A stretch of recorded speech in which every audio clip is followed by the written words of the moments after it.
আমরা সেই সম্মানের জায়গায় যুব সমাজকে বসাতে চাই। যুব সমাজ প্রস্তুত?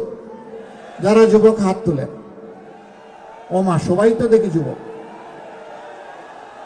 তাইলে যাও, আমিও তোমাদের সাথে যুবক ইনশাআল্লাহ।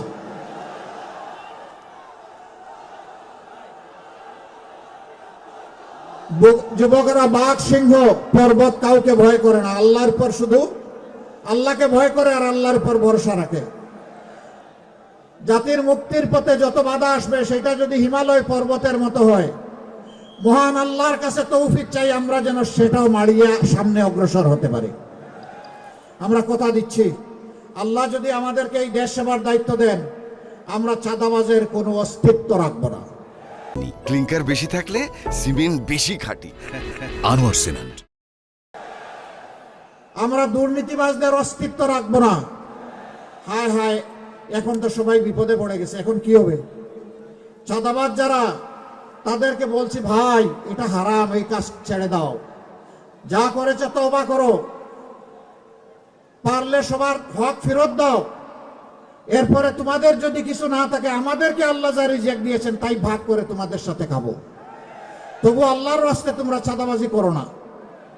আমরা তোমাদেরকে শিক্ষা দিব, প্রশিক্ষিত করব, তোমাদের হাতেও ইনশাআল্লাহ মর্যাদার কাজ তুলে দেব।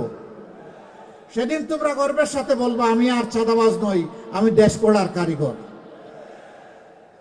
দুর্নীতি মানুষ দুই কারণে করে, একটা লোভ আর একটা বাধ্য হয়ে।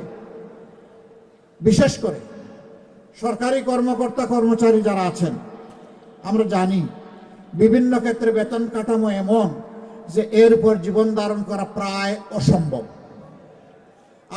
আপনি রাষ্ট্রের সার্ভিস নেবেন আর তাকে সম্মানের সাথে বাঁচতে দিবেন না, ব্যবস্থা করবেন না। এই রাষ্ট্রের এরকম কেউ বাধ্য হয়ে যদি অপরাধ করে, তাকে শাস্তি দেওয়ার কোনো অধিকার নেই। আগে সম্মানের সাথে বাঁচার সুযোগ করে দিতে হবে। সরকারি, বেসরকারি, আধা সরকারি, স্বায়ত্তশাসিত সব মিলেই হচ্ছে আমাদের কর্মসংস্থান। আমরা কথা দিচ্ছি এই সব ক্ষেত্রে ইনসাফ কায়েম করা হবে ইনশাআল্লাহ।